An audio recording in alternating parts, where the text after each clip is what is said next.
Man, oh man. Damn it. And I mean, damn it. Dead to rights. Threw the damn interception with the game and threw the game ball at the end of the show away at the same time, Alex. All right. He didn't just throw an interception. He threw a game ball away. That was that was a twofer right there. Yeah. Bears lose to the Green Bay Packers in Green Bay 28-21. Of course, I was referring to Bears second-year quarterback Caleb Williams throwing a costly interception to lose the game near the closing moments. Caleb was 19 for 35, 2 TDs, and you know that one interception. Oofda. Hey, when playing the Packers, that's a big oofda right there. That's a big one. A passer rating of 76.6. So let's start off right there. Usually, everything's been so good. We've been getting to Caleb later because we've been raving about offensive line and takeaways. Yeah. And usually when your team sucks, your first thing is quarterback. But the Bears don't suck. That's one. I know we are all angry. And you should be. And at this point, there's no moral victories because this team is really good. If they were kind of average, we can moral victory this up. No, this ain't the moral victory. We're not settling no more because they still almost won the game at the end in Green Bay with the Packers pretty much having a good game until old school football, as far as the war of attrition and running the ball, took the wind out of the Packers' sail and they were gassed. But let's start off with Caleb. Your thoughts on that interception. I know we went back and forth initially. You were talking about him running for. I think when he didn't take off initially, the angle was gone.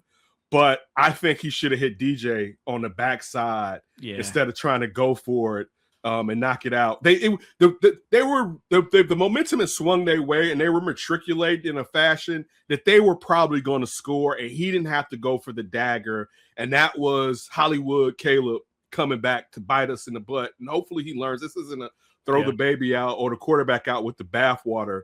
But when you're sitting there with a game on the line to be the top in the division and in the conference, and you give the game away, and they were afraid at this point, right? Oh yeah, because the 2-point, the 2-point conversion was coming. They probably was going. They was probably going to look. He couldn't stop him. Stop him. That's what I was about to say. And that it would have put such in your face, right? That Ben Johnson would have shoved it in Matt LaFleur's face with that 2-point conversion to end the game. And Caleb took that away from us. But your thoughts on the interception and Caleb's play this afternoon going into the evening in the Green Bay?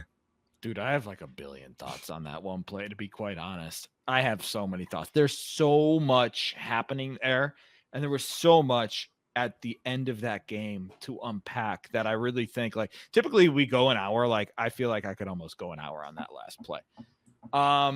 You mentioned DJ Moore. So when we were texting back and forth, it's a shame because I do think Caleb Williams and the Bears overall had 3 opportunities to get the first down and an opportunity to score the ball if they execute, which is a shame because they had been executing so well in that second half. They've been executing pretty well for the past few weeks. That Eagles game, all over it. And what I think is also really interesting, I think this game boils down to, I'm going to get back to Caleb Williams. I'm going to get back to Caleb Williams in a second, I promise. But I think this game boils down to Matt LaFleur just simply out-coaching Ben Johnson. I know Ben Johnson, had that. I love beating him twice.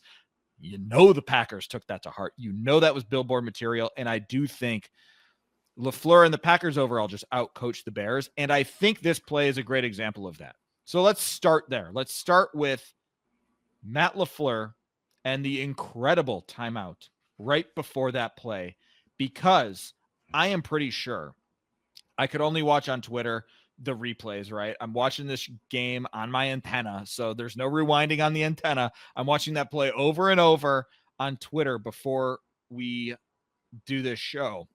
I'm pretty sure that was the same play that the Bears scored on against the Eagles last week, where they fake, they roll to the left. DeAndre Swift is right there. Reed one. DJ Moore's a trailer. And then Cole Kmet is there for the touchdown if they want it. I'm pretty sure it's the same play, if not the same play, like extremely similar concepts. and the Packers were all over it. They call the timeout. They talked about it. They alert, because here's where I think Caleb Williams could have had the touchdown. I think he was late with the football. I think Cole Kmet did get open early, and Caleb, I think, was a tad bit late. And if he sees it earlier or lets it rip earlier or just something happens earlier, I do think it's a touchdown. And the Bears we're talking about a 2-point conversion play to win or kick a field goal to go to overtime. But Keyshawn Nixon, good player, real good football player. Again, I'm almost certain, like, you can see it happening. You can see the film review kicking in where you can see him trailing late, being like, oh my gosh, there's Cole Kmet. This is the play we talked about. It's happening.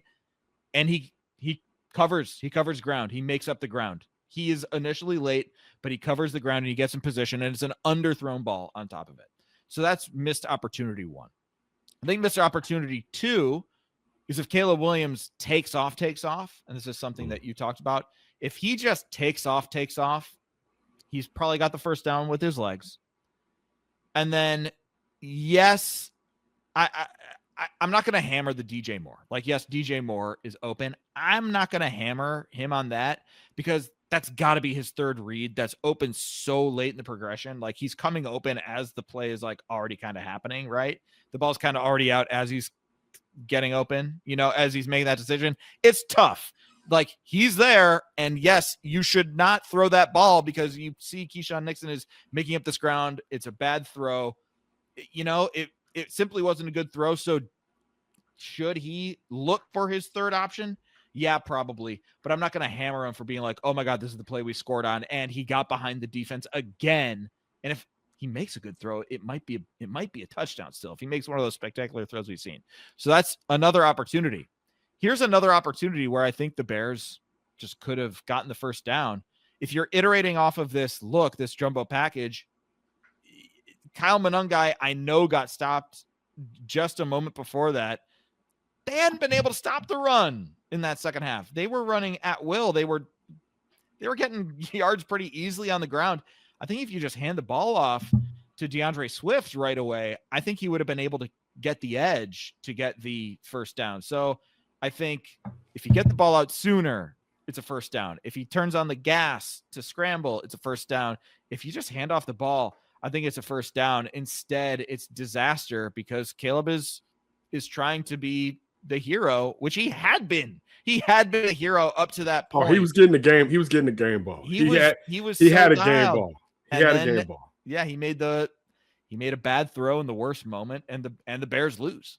So okay, the running aspect I agree, but Anika Barre versus Kyle Monangai was the battle for the continent. All right, it was Nigeria versus Cameroon, and I love how the first generation African brothers are proliferating the league, but that the smacks that they were getting, and then the one with Cooper, oh my! Like, I was like, I know it doesn't matter, but he has got to be concussed. I'm like, he's a running back, so he's at Rutgers doing this, but I'm like, I know he's dizzy because Lord, dizzy? The defenders or Kyle Monangai or all? But I know Monangai, but I'm more worried about Kyle Monangai, right? But this is the thing.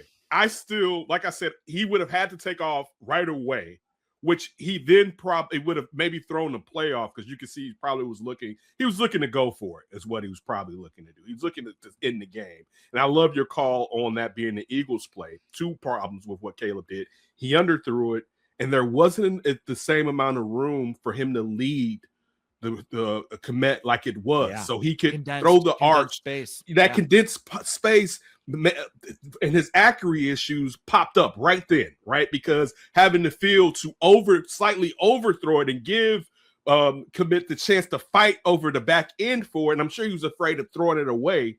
But one thing I'll say this with the edge to edge, sideline to sideline, the pack fly. And there wasn't as many windows for Caleb to put the afterburners on to pick up those first downs. Even when you looked at the angle, it was like he's not gonna be able to turn the corner. Their speed on the edges is crazy. All right, we talked about Quay Walker and how that 7 looks, but all those Michael Parsons, those Gary, those guys, Rashawn Gary, those guys were flying. Then the first, and I'll get to the Caleb part, the first half for them to be down in their defensive tackles, for them to stop the run, and the Bears, again, shout out to Ben Johnson. I don't think Ben Johnson was overcoached. I will say this. I hate that he said that about the Packers because of how he said it. He said it like when someone kind of lame is trying to be like slick and like it's like, nah, because I don't think he's lame, but he was like, you know, I like beating the Packers. I beat them twice. And it was just like, just stop. And I agree with you. I was like, Matt LaFleur is so coming for you for that. But regardless, he almost still beat him. So I don't put that on. I don't put this on Ben Johnson, because what happened to the defense, honestly, that's not on Ben Johnson as much. And now, not to say he still has overall, if something happened and they did something and he could have said, no, don't do that, that's on him because he's the CEO. But offensively, he was dialing it up, if you really think about it. He was doing what he needed to do. It was his players and at the end, his quarterback. And then we'll talk about the defense and what was happening on the backside of the defense. I don't think that's as much.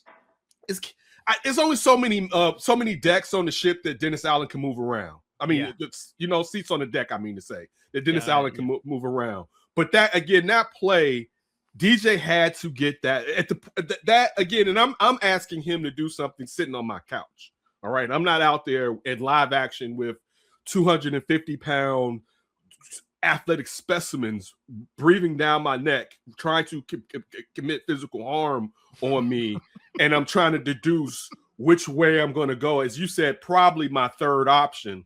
But at knowing what was going on, and as we said, it was 20-something seconds left, and you still had timeouts. If you hit DJ, one, he could have scored, but at least, and your point about what Cal Managa was doing and Swift at the end of the game, you probably would have been able to run it in, right? And you can't, particularly on the road, right, in a statement game. Like this game at the beginning of it went from, okay, you got to remember these are the Bears and they're still in the game. They're down by 2 touchdowns, but that's kind of nothing with the amount of time that they have, right? And you got to the point where it was like, wait, y'all got this or whatever. And then Caleb blew it. And again, this isn't a referendum on Caleb, because Caleb has shown improvement and he has to know what to do moving forward. I like how he handled it. You could tell he was like, damn, but he was like, man, I had their ass, right? If you watched him, you could tell his vibe was like, damn it, I had their ass and I if he threw the ball earlier, I do think it's a touchdown if he throws the ball. Yeah, earlier. So that is it's still frustrating, because it went from a game where you're like, damn, the Packers are making a statement against the Bears on who big brother and little brother is, and the Bears was like, we're not even having a great game and we're about to beat you. Like that was the thing. The Bears weren't even having a great game in Green Bay, and they were about to take that game and run their asses back to Chicago. And Caleb had a brain cramp, and it came back to end the game, and that's frustrating. But still, when you think about what they did in Green Bay, man, like that, I'm gonna put some rose-colored glasses on. I am, because I'm not gonna make this into like, it's been too much good. It's not even about there's been too much good stuff.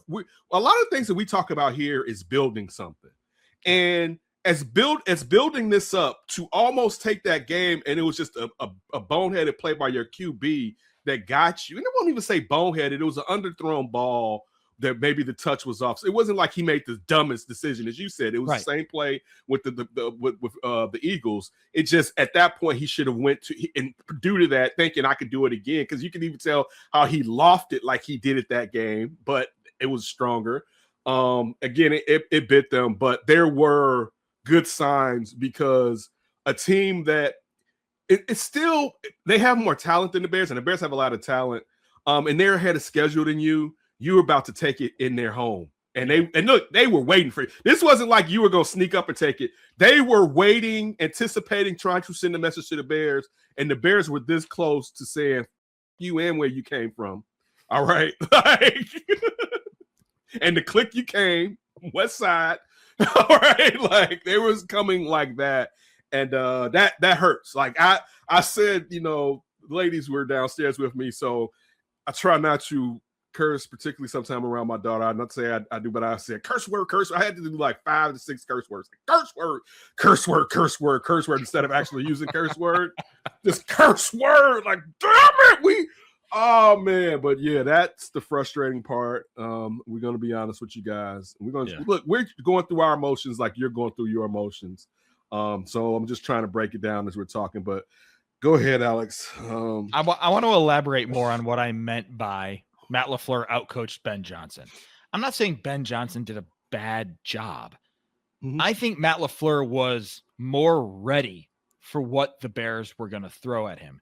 Not just what Ben Johnson was going to throw at him, but what Dennis Allen was going to do too. The Packers were simply prepared. They had the answers. It felt like they had the answers to the test. That's what I mean by I think the Packers just were, they were ready. They were ready for the moments. And we saw it time and time again. The Bears. So like, for instance, what I mean by Ben Johnson, getting out coached, the end around stuff. I was going to say they sniffed all that stuff out. Those were turnovers. Those were turnovers waiting to happen. Yeah. DJ Moore with Roma Dunze not on the field. And I know you're going to go crazy about this because you've been all DJ Moore, get this guy the ball more.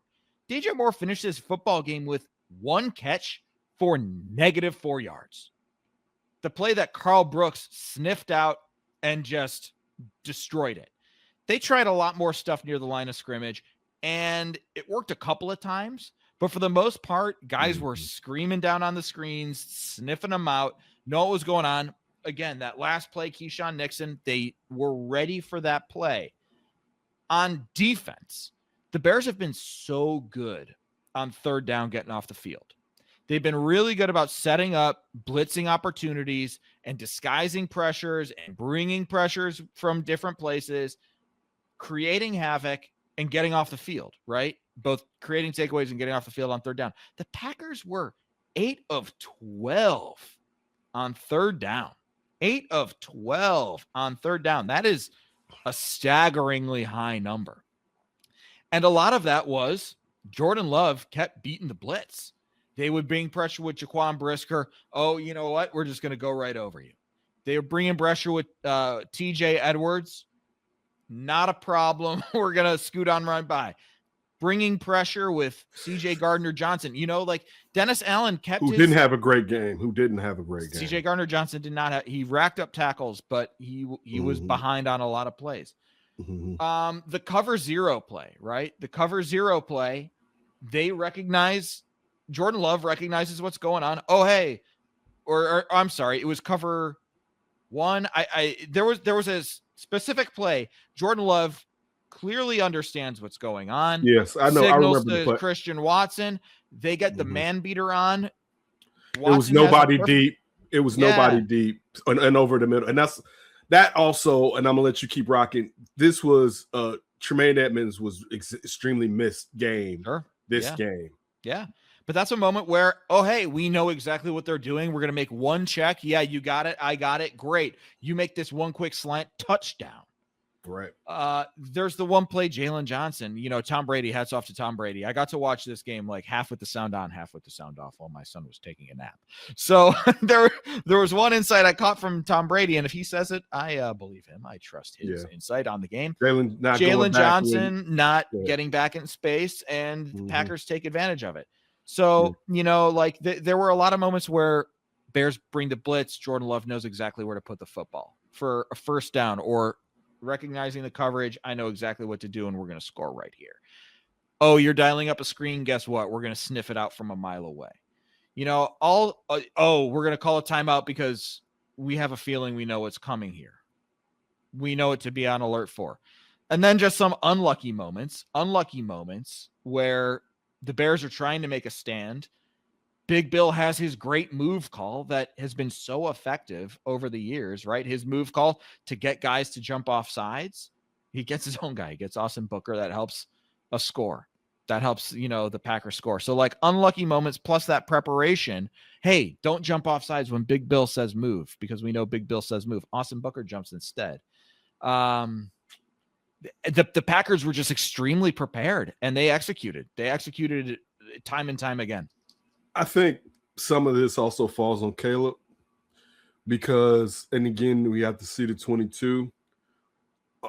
He held on to the ball sometimes in this game more than he had, But I'll say this because I can't see the back end. I don't know if they were all covered well. I'm sure sometimes they weren't. They could have been covered because the Packers back end, they're one of the better we talked about it in the pre-show for this. They're one of the best defenses, and they showed.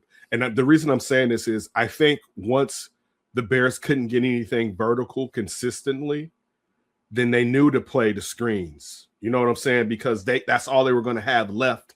Just as similar to where the Bears safety playing back, where all you heard was Jordan Love can all game long, because Jacobs was going to run for 6 to 7 yards because the safeties were playing back. And again, that partially goes on the linebackers being hurt.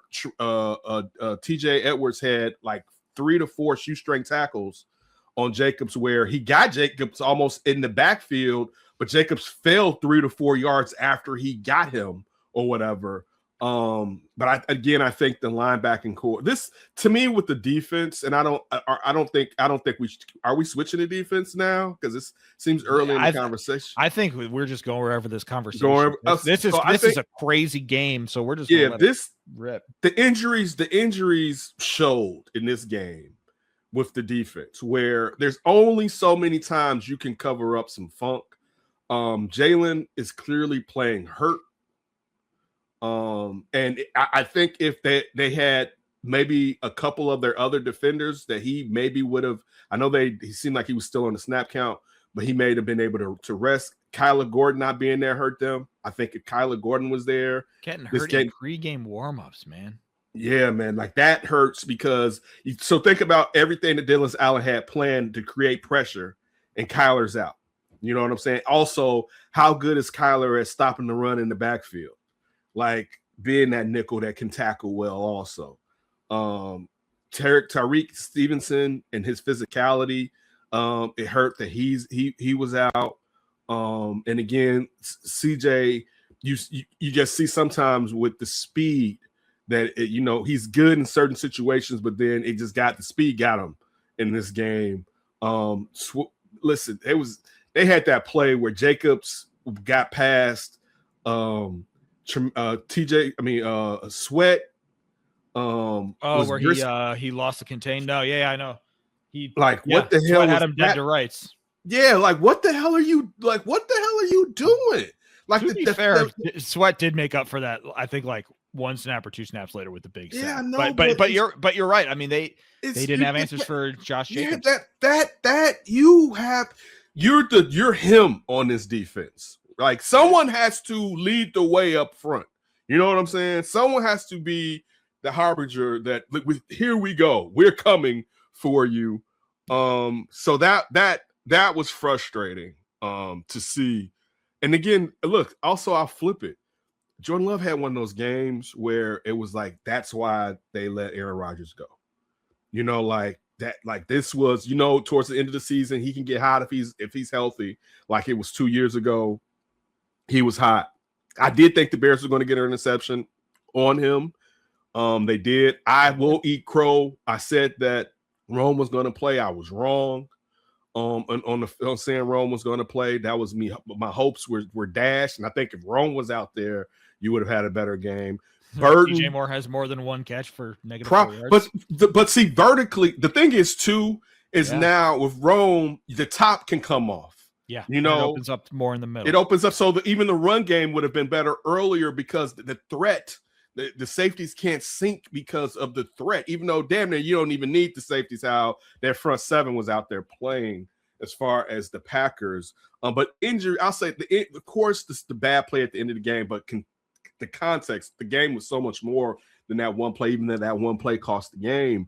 But injuries to me, on top of that, really bit them when you're now facing the teams that are the team maybe outside of the Rams that has a good chance to win it all, or at least represent the NFC, I should say, in the Super Bowl this year. Because I don't think the Eagles can get hot and go on a run. Don't get it twisted with what I'm trying to say. But I think if we're just saying on paper right now, it will probably be some way of, and the Bears will be in there. They'd be maybe around 4. But the Rams or the Pack 1 or 2 or whatever, I guess Seattle. I don't know. Yeah. I don't know about Darnold when in the playoffs when things are on the line. I root for him. When he came out of SC, I was rooting for him or whatever. I'll send you So some Sam Darnold Rose Bowl highlights. Okay. Sure, that'll do something. But yeah, I think injuries played a huge part finally, and there's only so many times you can cover up for having so many players out when you're facing one of the best teams in the NFC. I'm glad you mentioned Roma Dunze and a vertical threat would have helped the run game early, because this is something that I also kind of do want to take Ben Johnson to task for a little bit. That bugged me early in this football game. That he, to his credit, remedied right away. The first offensive play for the Chicago Bears was a DeAndre Swift run for 5 yards to set up 2nd and 5. After that, they went incomplete pass to Luther Burden. It was a pass where Caleb Williams had to scramble, and then there was the holding on Darnell Wright. So that was going to be a pass play. Then an incomplete pass to DJ Moore. Obviously, you're passing on 3rd and 15, so that's fine. The very next drive, the Bears go pass play. That's the one that Colson Loveland looked like he caught it, and then it looked like he fumbled it, and then it was ruled incomplete. And then Colson Loveland false starts, and then Caleb Williams incomplete pass, and then Caleb Williams incomplete pass. And then finally, right after that, the Bears run the ball twice in a row and get a first down, their first down of the game. And that was something that bugged me. It was like the first play of the game, you ran the ball and you got 5 yards, and then you just go on a passing spree, you know? I don't know. That also just kind of bugged me when you knew this is a game that you probably want to get in a rhythm early. And I guess that they wanted Caleb Williams to get some completions under his belt to get in that rhythm, but they were hurting. They were hurting for completions. They were hurting for positive plays. They went 3 and out twice to start the game, right? They went 3 and out twice before they finally got that first down on their 3rd drive of the game. And it was just like, man, you got 5 yards running the football that first time. Maybe run it again, because the run game worked. The run game was great. And again, to his credit, they got back to that run game.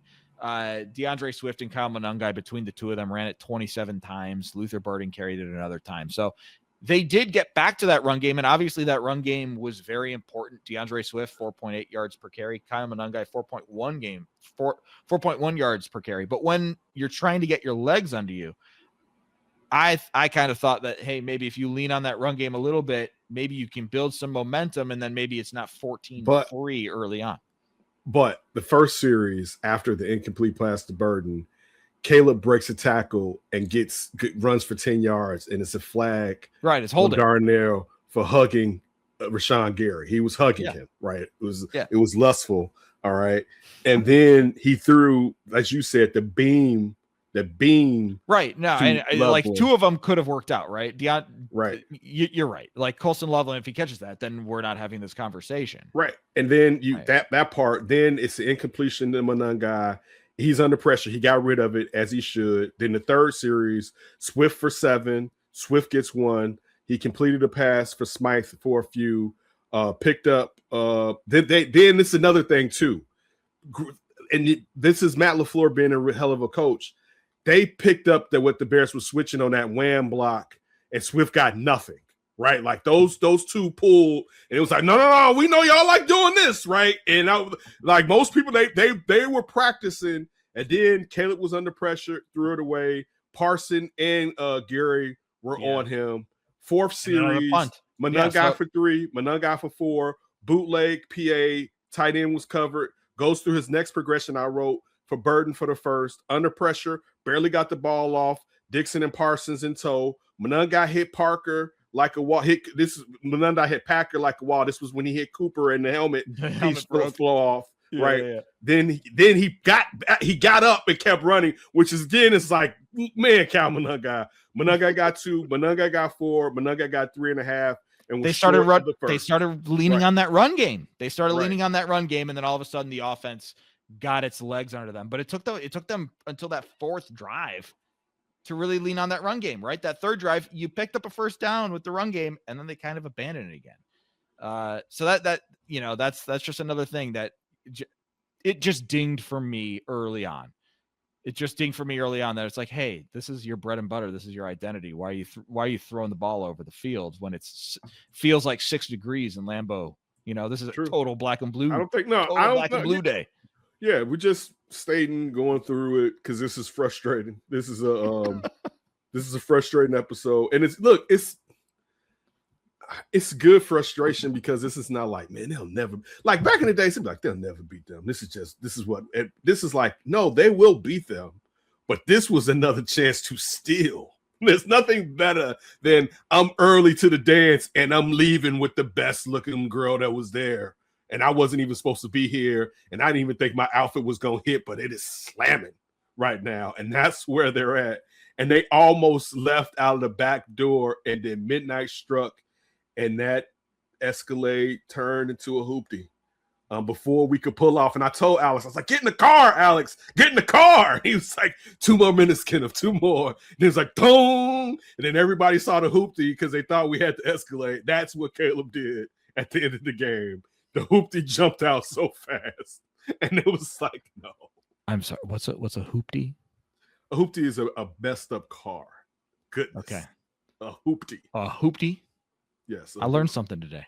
Yeah, that's Oves. That's around the time you should kind of know what a hoopty is. All right? Being from Chicagoland, you should kind of know what a hoopty is. Well, now I do. Thank you for teaching me. Now I do know. I'm always here for you at any time. Yes, a hoopty, like, man, riding around it would be like, man, they riding around in a hoopty, like it's a busted a car which you don't want to. Like I had a real quick story so we can have a little levity. In high school, one of my closest friends in high school, like my dad would drop us off, and then he would start to get his grandma to pick us up. And she had like a 70s Impala that was brown and rusted, and it was like a boat. And she would park it right in front of the door, the main door, right? And sometimes he'd be like, go get in the car, grandma. I was like, hell no, I'm not gonna go out there like that's my grandma's car. I'm walking with you. All right? Like, hey, this is high school. Your rep is everything. But that car was a hoopty. All right. That car was a hoopty. Beater, if you will. Yes. See? What's a beater? I never heard. Yes, it was a beater. All right.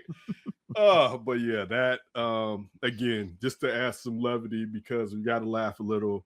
The Bears are now 9-4. They're making it into the playoffs. They still have a chance to get back at Green Bay in 2 weeks.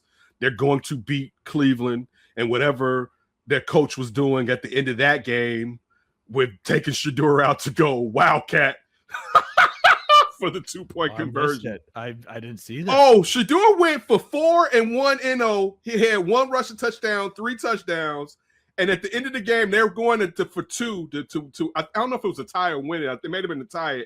And they put in, I think, Junkins, because he puts Junkins in at Wildcat. They sniff it out, and Junkins starts running backwards, Alex. Started running, and it was like, what the fuck are you doing, right? Like, what are you doing? Right, but again, anyway, who cares what the Browns are doing? This is about the Bears. But again, the Bears, man, they had it, and hopefully this is a game that they can learn some lessons. But really, hopefully they just get healthy. Hopefully Tremaine Edmonds comes off of IR soon, because I think that would mean a lot for them. Hopefully Kyler Gordon he's not going to be hurt for a prolonged part of time, because the league now knows a lot of what the Bears like to do. That's what this is all about: film studying, and great coaches are learn how to adjust to what that's benefiting you, so it doesn't benefit you as much moving forward. And that, to your point earlier about what the Packers were doing on offense and defense, it showed a lot as far as that program being further along. And also they had this game circled like any game was going to be circled this year. This was since the Eagles game, this was the game for them that they were going to send a message. And I don't know if they really sent it. I mean, they are still really good. You know what I'm saying? And the thing is too, and it lets you, to your point too, about running the ball. If you keep running the ball, guess what? It also helps you with Bears. It helps you with Micah Parsons being on the sideline, right? Because that's one thing he's not really good at, right? And you could take him off, and then maybe you can do some other stuff with trickeration as far as passing the ball, because one of the best pass rushers that's generational, basically, when you're talking about, 5 straight years with 12 or more sacks, sitting his ass over there next to his coach. But yeah, Alex, I'm going through it, man. This game, it was good. I mean, it was good because it looked like they were out. You don't have to wait long for the rematch, if that's any No, consolation. that's the best part. And I mean, they're coming here, and I hope the Bears put it on them. And I'll say this though, and I'm not making an excuse for the Bears. Even if Green Bay wins, and of course context matters, still to know where the Bears are at this year, because this we talked about smoke and mirrors. Then it got to be like, damn, no, they're that good, and this is, again, it's a loss, and there's no moral victories, but they're still that good that they were having an off game and was in Green Bay with Green Bay's quarterback dealing, about to perhaps win the game at the end of the game. Like, that speaks volumes to where they've come. They have to get over this hump, though, to get where they want to go. Yeah. You got to take care of business against Myles Garrett, who is Myles Garrett. Do not overlook Myles Garrett. He's breaking the record. Is he going to break the record this weekend? At least, but you know what? At least we're talking about someone who did he not get it? So I'm out. I'm obviously out of the league. I know he got 20. I know he was at 20. I don't know. I don't think he broke. I could be wrong. I'm out of it too. I think I would have seen if Myles Garrett has history in his sights against the Chicago Bears. Now, this is not last year's Chicago Bears when Caleb Williams was getting sacked all the time. They have their scores better. They are way, way, way better in pass pro. Caleb Williams is doing his magician act still. So that's all better, right? But man, Myles Garrett chasing history is... He got the 20th sack. So he got his 20th sack this season. The record is 22 and a half. I don't think Caleb is going to Brett Favre it for Strahan and give him one. I don't think Caleb wants that type of history. Like, he hasn't been in the league long enough to be like, you know what? It's been kind of cool if I'm the quarterback that Strahan gets the record on. And Caleb is difficult to bring down. We've seen that today where the defender had his hand on him. Caleb was like, I'm Caleb Williams. So we'll see. I'll say this. I would prefer not against my team, but I do want Myles Garrett to break the record, because it's something when you've been in with a losing franchise, at least historically, it would call back to how great you were, because you can be forgotten playing for bad franchises and being a generational player as Myles Garrett is. I don't care if he took the money. They didn't want to let him go. And if I'm going to stay, I may as well get paid supremely. I will. He took the money. Yeah, a lot of us take the money. I would take the money. Yeah. Yeah, if they don't want to let me go, I'm gonna sit out. Whatever. Anyway. Yeah. No. Yeah. Exactly. Been the best pass rusher since Aaron Donald, without question. Been unreal. Yeah. Been an unreal player. So all of that is to say, don't overlook the Browns. What the Bears need to do, and what to continue to show the growth. We've said it all year that games like this were going to happen. There were going to be ups and downs. We're on this roller coaster. Caleb Williams could be dealing in that second half like he was, and he was dealing. Kenneth and I were texting each other back to back, dialed, all caps, in regards to Caleb Williams, because he was dialed. That offense was marching, and then roller coaster ride, makes a late throw, underthrows the ball, game over. Now again, like on this roller coaster ride, if you want to show you're over one of the hump, if you're past the scariest drops of this roller coaster ride, you got to take care of business against the Browns, and then get back at it against the Packers 2 weeks later, where Tremaine Edmonds is eligible to return. We'll see if he actually does return, but he will be eligible to return for that second game against the Green Bay Packers.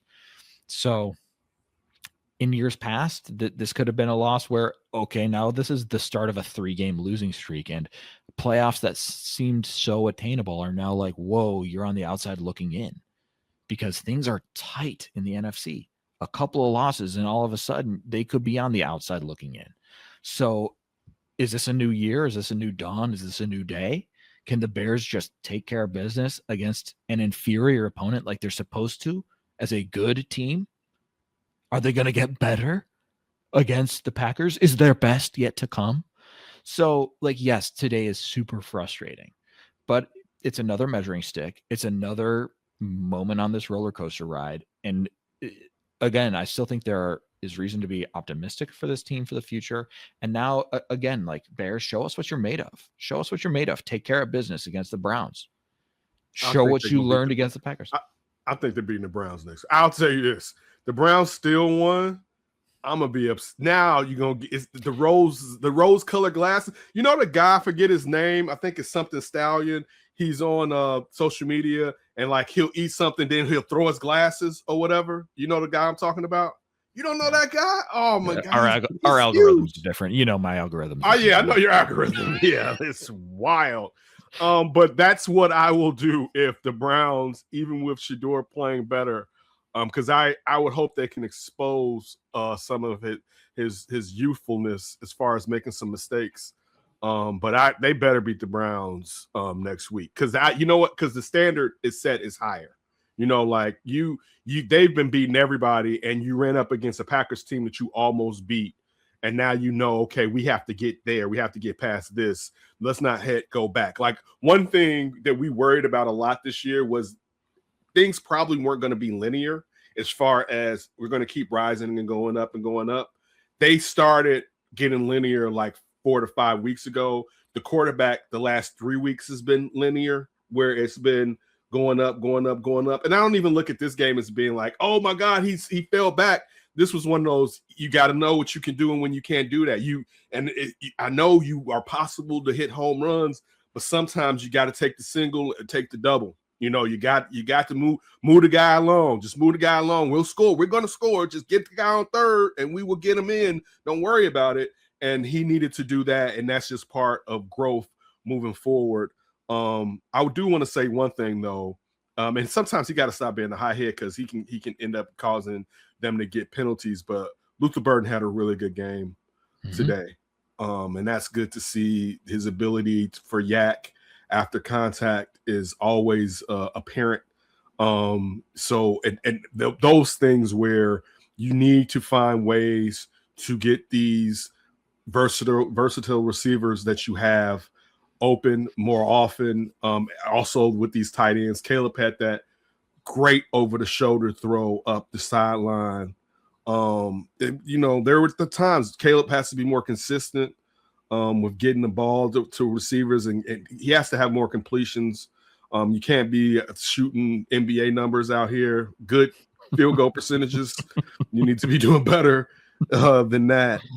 But yeah, I wanted to make sure Luther Burden got his props. And I just think if Rome was there, the Bears win this game. And I'm just being honest. Because one, he would have had at least one or two deep throws. But I just think what it would have provided for the run game and the other receivers to have him be the focal point that they would probably bracket over top if they were going to move a safety. I think it just would have really helped them. And it would have helped Caleb to have his guy out there. And again, you got to move on. I'm not saying that it's an excuse. They have other guys out there. They have good enough receivers. This isn't the past where your star stud go-to receiver was just Devin Hester, right? For Cutler. This isn't one of those situations. It's not the Dontrell Inman years, the Eddie Boylan years. Yes. DJ Moore is still a very good wide receiver. You and I should not have more receiving yards today than DJ Moore, which, by the way, we did. You listening to this podcast at home, you had more receiving yards than DJ Moore. That shouldn't happen. That shouldn't happen. Anything else sticks out to you before we close this out? I mean, I think the things that I wanted to talk about, the D, I think we've kind of said the D was more bend than break. Usually it was a lot more break, I meant to say, than bend this time. And I'm not really trying to come down on it. I said it early, injuries are going to hurt you, and they hurt you against a really good team, even though you had this team dead to rights. The breakdowns in the back end were apparent, but a lot of that I attribute that to injuries on this. I feel like with Jalen and some of the missed assignments, that if he was healthier, he would be like he hasn't been there with this Dennis Allen defense throughout the season for the most part. You know what I'm saying? To know the tendencies of now what his DB mates do in these situations. You know what I'm saying? So when this is where it hurts when you've missed the entire year. And right. So when Byard comes in, pitch count. Right. And like, so that I feel again where the injuries really kind of got to them or whatever. But yeah, that's kind of what I have. But we're going to beat the Browns, man. Well, they're going to beat the Browns. One thing I want to talk about, just because we've kind of hammered this guy over the year, saying it hasn't been good enough. Tory Taylor, actually, I thought had a nice day. Yeah, he did. When they needed him to have nice kicks, to stay in it. 4 punts, 208 yards, average 52 yards a punt. 1 touchback, which you don't want, but he did have 2 inside the 22 that were pretty nice. So overall, solid day for Tory Taylor. The Bears need more performances like that from him. Man, that botched squid kick by Cairo. The dirty kick. Dirty, yeah. But he did, he had a good game. He had a decent game today when doing his job. So I'm not mad at him or whatever. Do you have any game balls to give out? Not today. No, nobody's getting jack today. Nobody's getting nothing. How about any extra points? I actually do have an extra point. Go ahead. Here I'm taking this hat off, and now I'm putting back on my USC meatball hat. So this is Alex Shapiro, the USC meatball. Incredibly disappointing that once again USC is not participating in the college football playoff. Unacceptable for the program. The 12 teams make this thing now. They're letting anybody in, and USC can't still make it. Are you kidding me? But it does bring my heart a little bit of joy. Apologies. I'm taking the meatball hat off a little bit. Apologies, Chris Emma, wherever you are. Because Chris Emma's a good guy, and he's a big Notre Dame fan. But now with the meatball hat back on, I am so happy Notre Dame is not part of the college football playoff. They got leapfrogged on a day where they didn't play football, where it's like, hey, play extra game. Yeah. Oh, you want to be independent? Oh, you don't want to be in a conference? Oh, you want to play Syracuse and cupcakes and all of this and play 3 big games every year and it just be on NBC and then and oh, we got leapfrogged in the college football playoffs. I absolutely love to see it. I can't even give you the sarcastic hate to see it. That's how much I love to see it. So Miami beat Notre Dame head to head. They beat them. What do you want to do? What do you want me to do? But it's coming down to Miami or Notre Dame. Both of them were off. Yes, Notre Dame was technically ahead of them in the rankings, but guess what? That's the way the cookie crumbles. Miami beat Notre Dame way early in the season, so Miami gets to keep playing football, and Notre Dame just thinks it's so unfair, and we're not even gonna play a bowl game. We're so mad. I absolutely the extra marinara sauce in me with the melted mozzarella and Parmesan, 12 inches, the foot-long meatball sub in me. Ooh. Love to see it. Where do you get these? Where do you get your meatball sandwich? Where do you get yours from? It's tough. I don't order it often because a lot of them have pork in it. That's what I was trying to say. Yeah, that's the part. But the best meatballs I ever had in my life that I recently learned had pork in them. I thought they were beef. I got bad info from somebody. And then the waiter, I didn't even ask the question because sometimes I'll often ask, hey, do these have pork in them? Yes, they do. Or no, they don't. And then I move on with my life. I didn't even ask. This guy just goes, our lovely pork meatballs. It's veal pork blend. I'm like, dude, you got to reel for me. Anyways, so I used to eat them.